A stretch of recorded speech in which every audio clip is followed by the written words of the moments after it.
Fala pessoal, eu sou Em Casa, eu estou aqui em casa hoje para começar com vocês o projeto Meet Minas. Nessa primeira parte nós iremos construir a nave bar do site do início ao fim.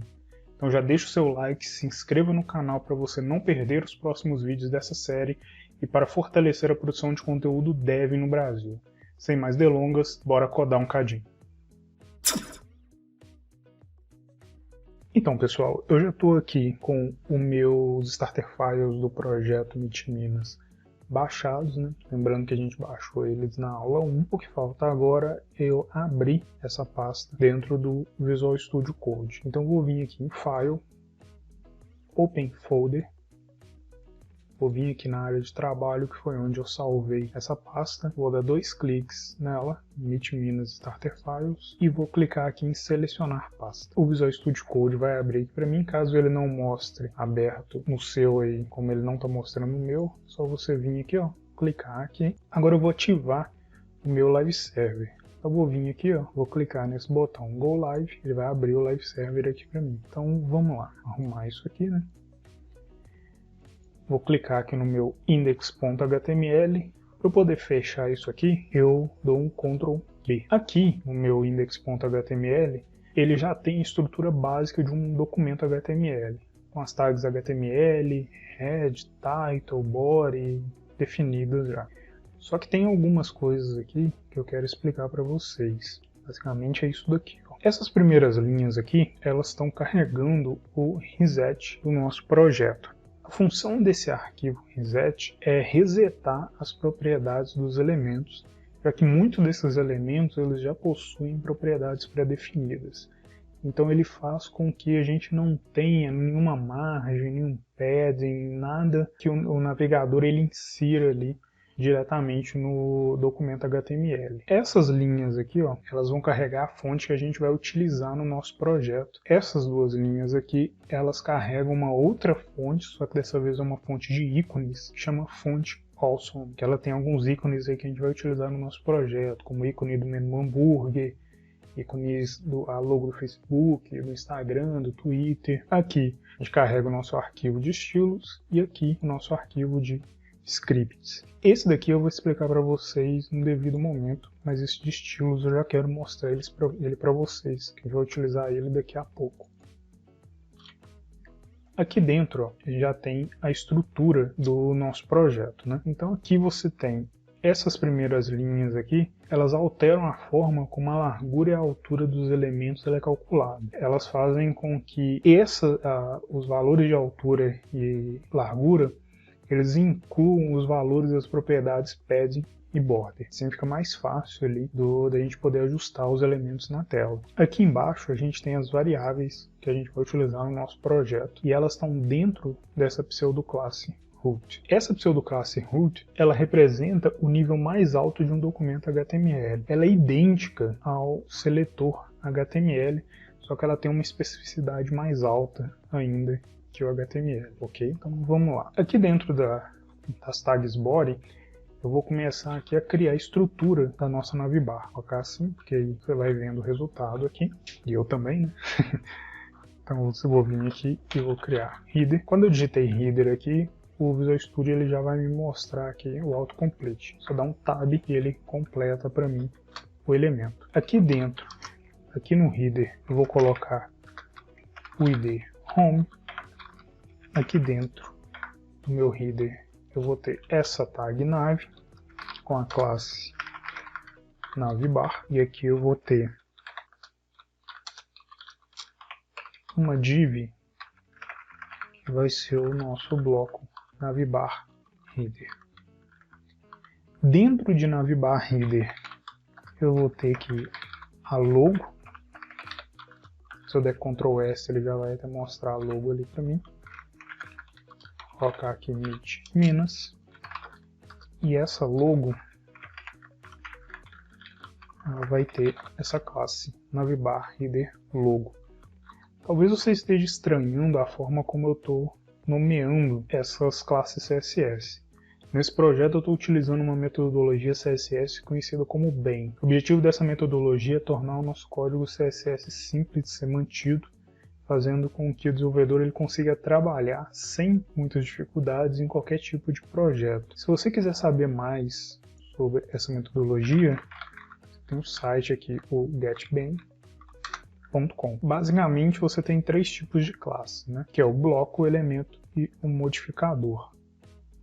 No meu caso aqui, eu tenho navHeader, que é um bloco, né? Que seria um componente, digamos assim.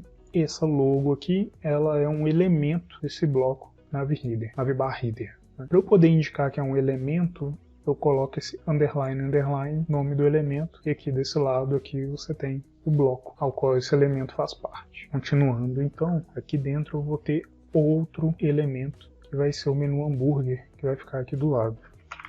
Eu vou vir aqui e vou colocar button, type button, e aí aqui vai ser a classe navbar header toggle, e aqui dentro eu vou colocar o ícone aqui que identifica esse menu hambúrguer. Esse código aqui, ó, eu estou pegando ele do Font Awesome. Esse código aqui faz essas 3 linhas aparecerem. Como que eu sei esse código? Se vier aqui no Google, digitar Font Awesome, você vai ter aqui, ó, ícones. Ele vai abrir isso aqui para mim. Vou digitar aqui bars. Você vai ver que já apareceu aqui para mim, ó. Se eu clico aqui, aqui nessa área, ó, ele tem exatamente o código que eu utilizei lá. Eu poderia só clicar aqui, ó, voltar aqui no meu arquivo e dar um Ctrl V, que também daria na mesma. Então, basicamente, o que eu fiz para poder saber esse código aqui foi isso. Eu vim aqui no Font Awesome, olhei o código e estou digitando ali. Outra coisa que eu preciso explicar para vocês. Às vezes acontece de, com o passar do tempo ali que o seu documento HTML vai ficando maior, você vai perdendo a referência ali de qual tag que essa tag de fechamento ela está fechando, né? Qual que é a tag de abertura ao qual essa tag de fechamento ela corresponde. Para você manter isso de uma maneira mais organizada, eu recomendo que você coloque aqui, ó, na tag de fechamento, na frente dela, um comentário com a classe que fica aqui na tag de abertura. Dessa forma você vai saber sempre que essa tag de fechamento ela corresponde a essa tag aqui. E você pode fazer a mesma coisa com as outras aqui, para poder facilitar a sua vida. Aqui você pode vir e colocar home, por exemplo. Porque aí agora fica muito mais claro para você. Talvez nesse momento você ache assim, isso não é muito necessário, mas na medida em que seu documento HTML ele vai crescendo, é muito comum às vezes você ficar em dúvida, mas qual que é essa tag de fechamento aqui, ela está fechando qual tag de abertura, entendeu? Então agora eu vou vir aqui, ó, debaixo dessa tag de fechamento aqui do navbarHeader, mas dentro dessa tag nav aqui, eu vou vir aqui e vou criar a lista com os itens do nosso menu. Então aqui eu vou ter outro bloco, que é o navbarList. E aqui eu vou ter os elementos de navbarList. Eu vou colocar um link, navbarList link. Eu vou colocar o nome de home. Aqui, ó, como os próximos itens eles são idênticos a esse primeiro aqui, o que eu vou fazer? Eu vou selecionar aqui, ó, desse LI aqui, ó, todo elemento, eu vou dar Ctrl C e aqui embaixo, ó, eu vou colar mais 4 vezes. Então eu vou ter 5 elementos, ok? 1, 2, 3, 4, 5. Então eu tenho aqui, ó, 5 elementos LI. Se eu der Ctrl S aqui, ó, vai ver que ele vai estar dessa forma aqui, ó. O seu tem que estar do mesmo jeito. E aqui eu só vou alterar. Esse aqui vai ser sobre. Esse aqui vai ser o diferenciais, esse aqui o pacotes, esse aqui o galeria. Agora eu vou mudar aqui o texto que vai aparecer lá, sobre nós. Se eu der Ctrl S, ele já modificou aqui. Diferenciais, pacotes, isso, e galeria. O seu código, ele tem que estar exatamente igual o meu aqui, ó. Se ele tiver igual, vamos continuar. Deixa eu só vir aqui e colocar navbar lists, ok? Agora eu vou vir aqui debaixo desse navbar list e eu vou criar uma outra lista, só que dessa vez para os ícones aqui de redes sociais. Então vou vir aqui, ó, vou criar outra lista, só que essa aqui vai ser a navbar icons. Eu vou ter um LI aqui. Esse link vai ser do Twitter, twitter.com, target aqui blank, para que ele abra em outra aba, e aqui eu vou ter navbar icon, ok? Dentro desse link aqui, vou dar um enter aqui, que dentro desse link eu tenha o ícone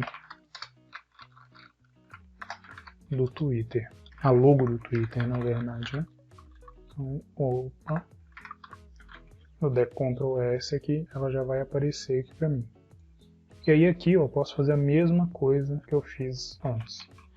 Vou selecionar aqui todo esse elemento LI, vou colar ele aqui mais duas vezes. Aqui eu vou colocar Facebook, vou alterar aqui embaixo para Facebook também. Nesse daqui eu altero o link para Instagram e o ícone também para Instagram. Dando Ctrl S aqui, ele já apareceu aqui embaixo.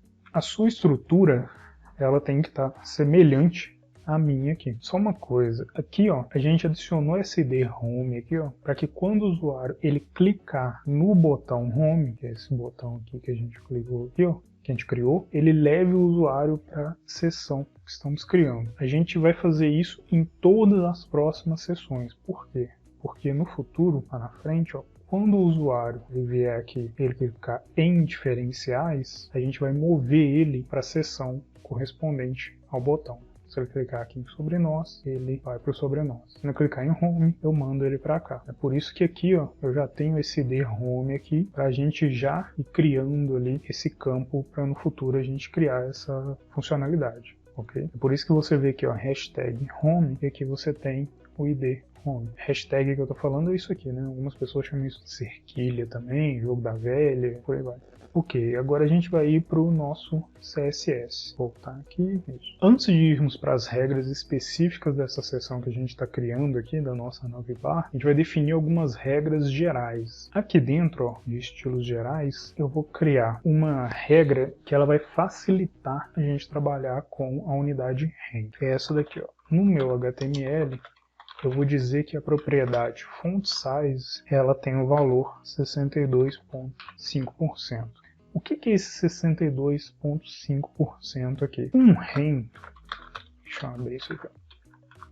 Um rem, ele equivale a 16 pixels. O que é 16 pixels aqui? Ó? 16 pixels é o tamanho padrão de fonte no HTML. Ou seja, se você não definir o tamanho da fonte, ela vai ter 16 pixels, ok?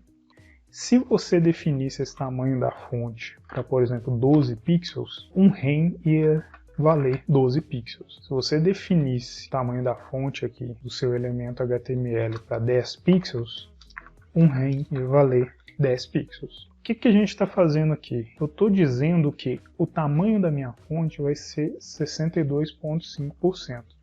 62,5% é a mesma coisa que 10 pixels. Se você pegar aqui ó, a calculadora e colocar 16 vezes 0,625, você vai ter 10. Por que eu estou fazendo isso aqui? Porque isso facilita na hora que a gente for trabalhar com rens. Porque normalmente como que as pessoas fazem? Eu quero colocar aqui, o padding ele vai ser de 42 pixels. E aí eu tenho que vir aqui ó, e converter esses 42 pixels. E aí o desenvolvedor tem que ficar o tempo todo com a calculadora na mão aqui para tentar descobrir. Ah, se um rem vale 16 pixels, 42 pixels vale quanto? Se você coloca que um rem vale 62,5%, é só eu vir aqui ó, e colocar que esses pixels aqui ó, são 4,2 rem. Por quê? Porque na verdade aqui ó,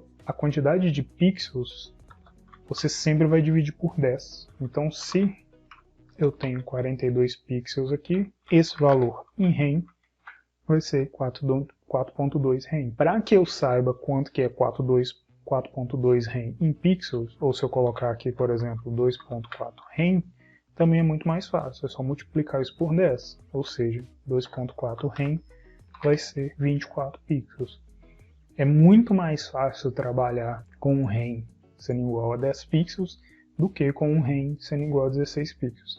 Aí você deve estar se perguntando, então por que eu não vim aqui logo aqui, ó, e coloquei 10 pixels? Porque aí você deixa esse valor aqui muito engessado, porque vamos supor que o seu site está sendo acessado por um idoso. O idoso normalmente ele tem o costume ali de aumentar o tamanho da fonte. Então o que você está falando aqui, ó, é que o seu site ele sempre vai pegar o tamanho ali da fonte que o idoso definiu, ele vai ser igual aqui a 62,5% daquele tamanho que o idoso definiu lá no navegador dele. Então, às vezes o idoso ele não trabalha aqui com 16 pixels. O idoso ele tem lá o tamanho da fonte do celular dele é 20 pixels. Então, o que você está vindo aqui, ó, é pegando 62,5% desses 20 pixels, que vai dar 12.5. Então aqui no caso aqui, o seu 1 REM ele vai ser 12.5, mas como você já está trabalhando ali padronizado, todo o seu site ele vai escalar ali de uma forma uniforme. Então ele pode tanto aumentar quanto diminuir ali sempre de uma maneira uniforme. Isso é bom também quando você for trabalhar às vezes com media carries e tal, que você pode alterar às vezes só esse valor aqui e o seu site inteiro ele se adapta da maneira adequada. Se você quiser ver isso em funcionamento, essa questão da Media Carry, eu vou deixar aqui no card aqui um outro projeto que eu tenho aqui no canal, que é do jogo Gênios. E nesse jogo a gente utiliza essa unidade REM e faz exatamente isso no final do projeto. A gente simplesmente altera esse tamanho aqui e todo o jogo ele se adapta ao tamanho que a gente quer, entendeu? Tudo funcionando perfeito, sem problema nenhum. Vou vir aqui, vou apagar isso aqui. E aqui eu já vou definir o body. Eu vou definir que a família da fonte vai ser FF Mari. Eu estou pegando aqui esse valor daqui de cima, né, onde a gente definiu as nossas variáveis. E que o background, color background, ok? Agora a gente vai começar a criar aqui a nossa navbar.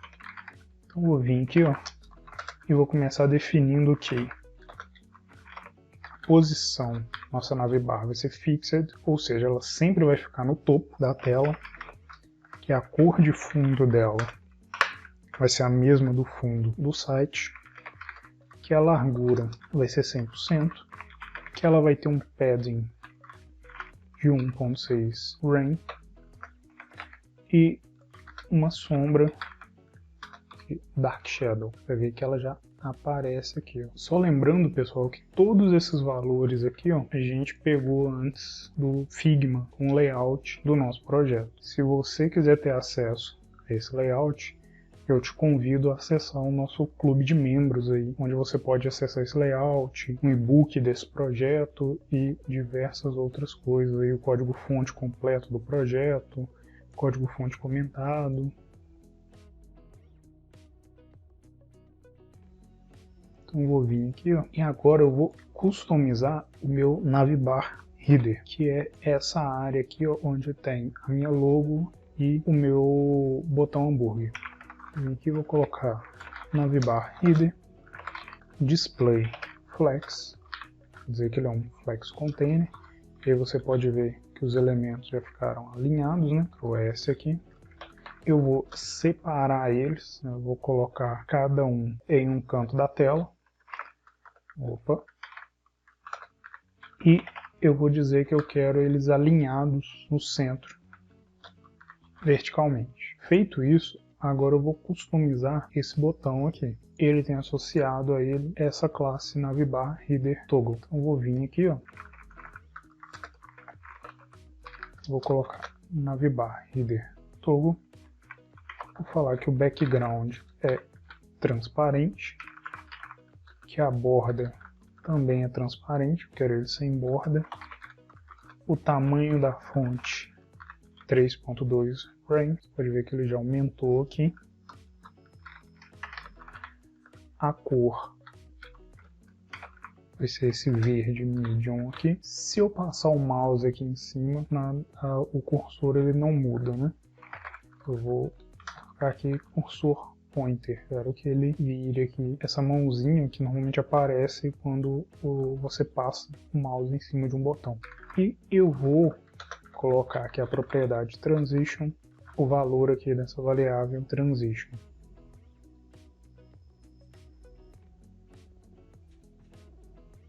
Essa variável, essa propriedade, ela é importante para que a gente consiga ver o efeito que a gente vai criar nesse momento. O que eu estou dizendo aqui, ó, é que essa transição ela se aplica a todos os elementos, que todas as transições elas duram 0.2 segundos, elas sempre serão linear. Agora aqui eu vou criar esse efeito de transição. O que eu vou fazer? Eu quero que quando o usuário passe o mouse aqui em cima, o botão ele aumente. Para poder fazer isso, só vim aqui, ó, navbar toggle, hover, que é a pseudoclasse, né? Que essa pseudoclasse ela faz com que essa regra que a gente está criando ela só seja ativada quando o usuário passar o mouse em cima do elemento.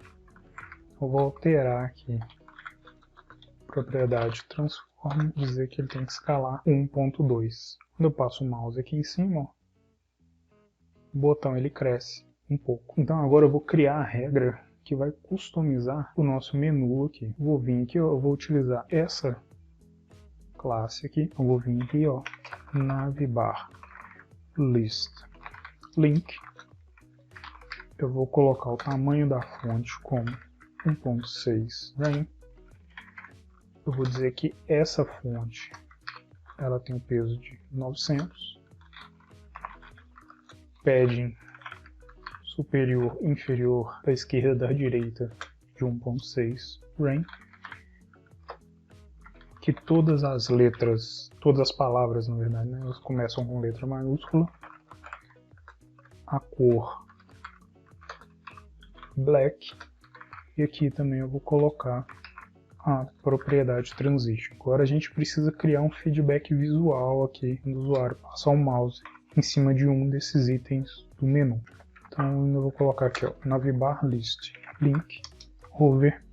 Eu quero que quando o usuário passar o mouse em cima de um desses botões, a cor de fundo mude para medium green e o padding da esquerda ele mude para 3.6 Rain. Ok, tá meio esquisito, mas a gente já vai resolver isso. Antes da gente resolver isso, eu vou remover esses botões aqui de redes sociais. A gente não quer que eles apareçam nesse momento. Só vou colocar aqui display nome. Opa, é navbar, para que ele suma. Agora a gente vai resolver dois problemas. O primeiro problema é esse que eu já mostrei para vocês. Quando você passa o mouse aqui, esse não é o efeito esperado. O efeito que a gente quer, clicar aqui no projeto finalizado, é esse efeito aqui. Como que eu vou resolver isso daqui? Eu vou vir aqui em navbar list link. Eu vou colocar a propriedade display como block. Quando você vier aqui e passar um mouse em cima, você já resolveu o problema. Mas o que aconteceu aqui? Por padrão, os links eles possuem a propriedade display com o valor inline block. Quando a propriedade display está definida como inline block, o elemento ele só ocupa o espaço necessário para ele. Então, se você vier aqui e você olhar, ó, ele só está ocupando o espaço necessário para o botão com essa alteração aqui de 3.6 Rain. Só que não é isso que a gente quer que ele ocupe toda a linha. Para que ele ocupe toda a linha, eu altero a propriedade display para block. Quando você vier aqui, ó, você vai ver que ele já está ocupando toda a linha. O segundo problema que a gente tem é que agora o menu ele está ficando aqui na tela o tempo inteiro. Não é isso que a gente quer. A gente quer que por padrão ele fique oculto e ele deve abrir somente quando o usuário vier aqui, ó, e clicar no botão toggle. Para que o elemento fique oculto por padrão, a gente vai criar uma outra regra aqui, ó, que é a navbar list. Essa navbar list é o nosso menu como um todo, né? O que a gente vai fazer aqui, ó? Eu vou definir a altura dele como 0. E aí você vai ver aqui, ó, que ele já perdeu aquele fundo aqui, só que ele continua aparecendo. Então eu vou colocar aqui o overflow como hidden e eu vou colocar aqui também, isso, a nossa propriedade transition. A propriedade overflow, ela define o que acontece com o conteúdo quando ele é muito grande para aparecer no elemento que o encapsula. Quando você define essa propriedade como hidden, você está dizendo que todo elemento filho de navbar list que ultrapasse seu tamanho não deve ser exibido.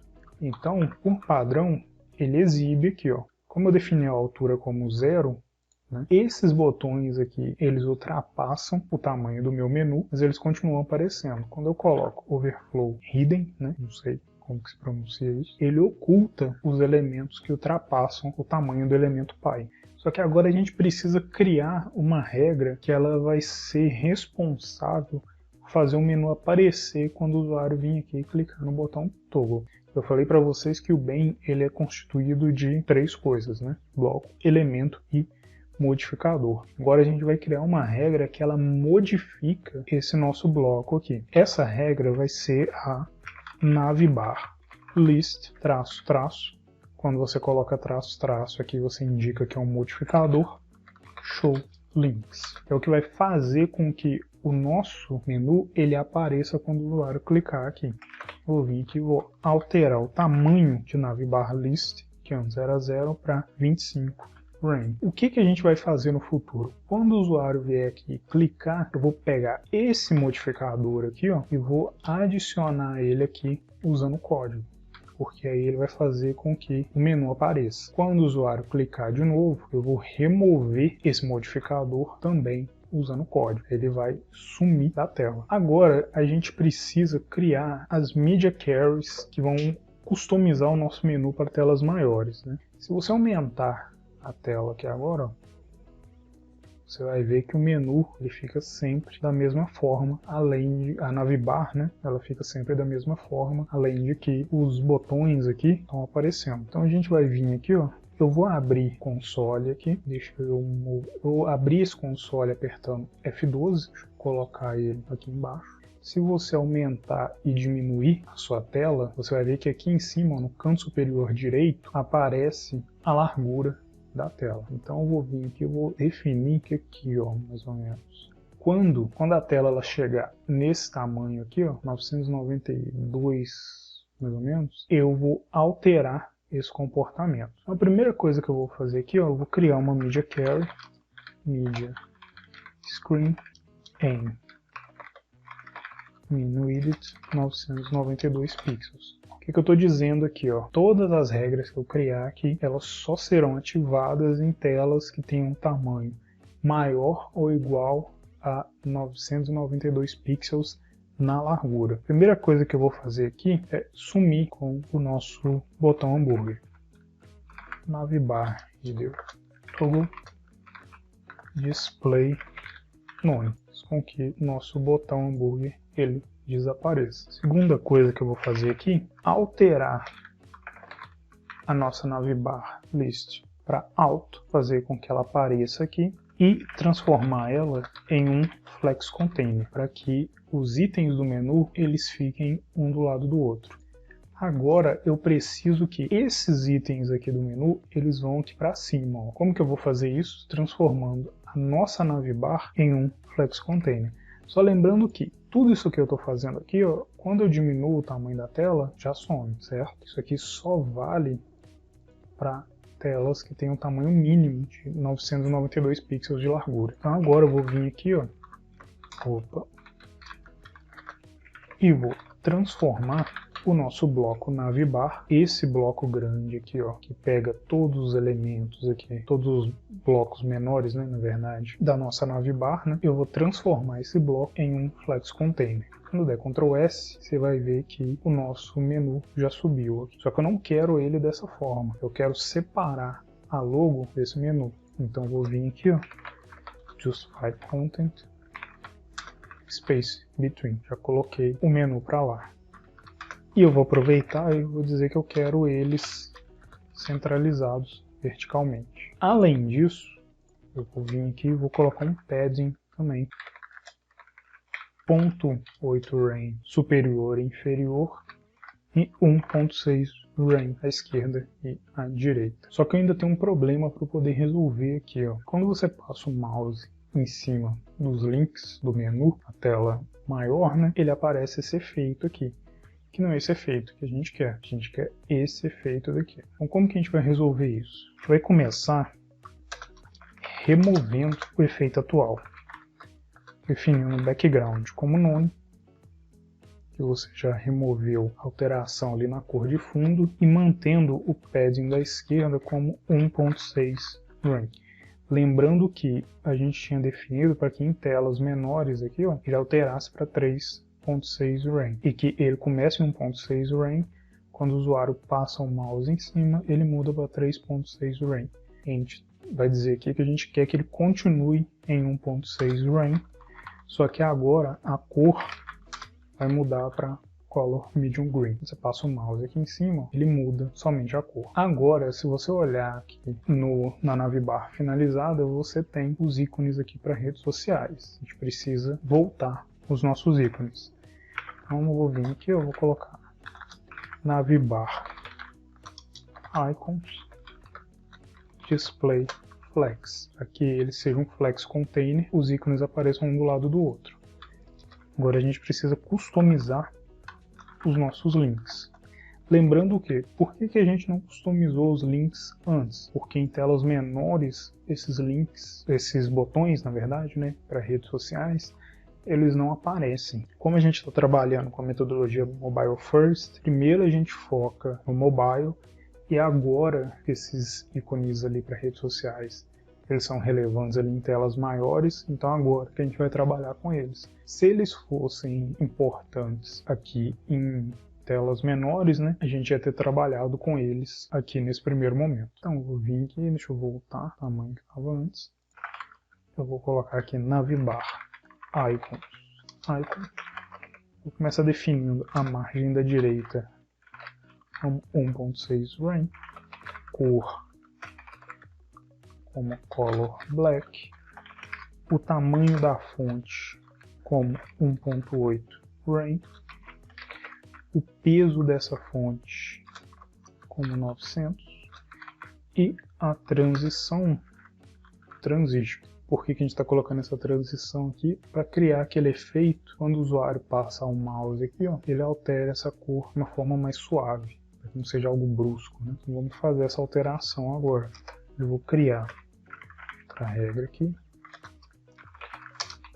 utilizando o hover, que ele vai mudar a cor para Color Medium Green. Quando eu passo o mouse aqui, ó, vê que ele já está mudando a cor. Para terminar, a gente precisa remover esse sublinhado aqui, ó, dos botões do menu. Para isso, a gente vai voltar aqui, ó, essa área estilos gerais, e aqui a gente vai colocar uma regra que remove esse sublinhado de todos os links do nosso site.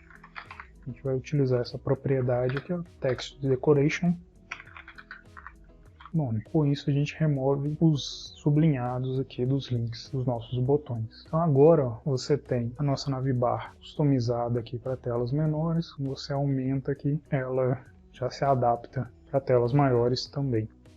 Então, pessoal, com isso nós finalizamos aí a segunda aula do nosso projeto Meet Minas. A terceira aula a gente vai criar aqui, ó, a seção Hero do nosso site, que ela tem esse vídeo aqui no background, esse botão Call to Action. Lembrando também que a gente vai continuar desenvolvendo, utilizando essa metodologia Mobile First. A gente vai desenvolver primeiro aqui para telas menores, depois focando em telas maiores.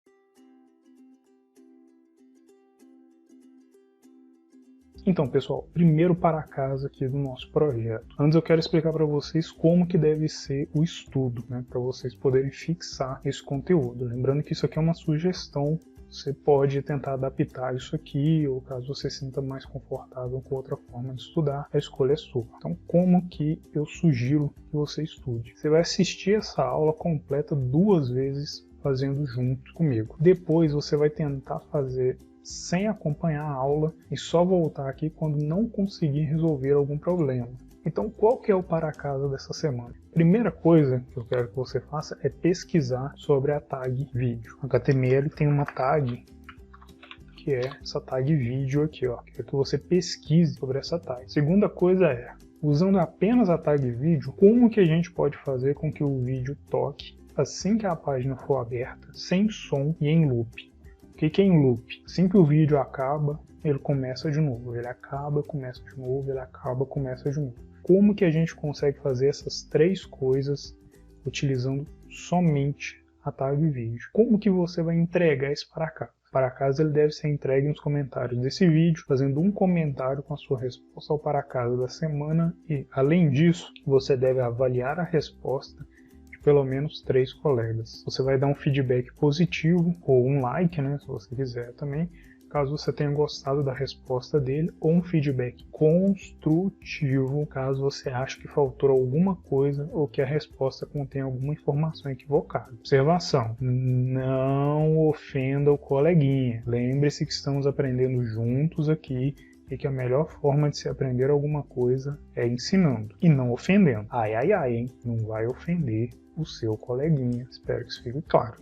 Espero que vocês tenham gostado do vídeo. Se gostou, então já deixa o like para ajudar o canal a ganhar relevância. Quer apoiar o meu trabalho e ainda ter acesso a materiais extras como e-books, códigos-fontes, layouts no Figma e projetos exclusivos? Clique no primeiro link da descrição e entre para o meu clube de membros. Compartilhe, favorita, se inscreva no canal se você ainda não for inscrito. Deixe aqui nos comentários o que você quiser saber. Tudo de melhor, se cuidem e tamo junto.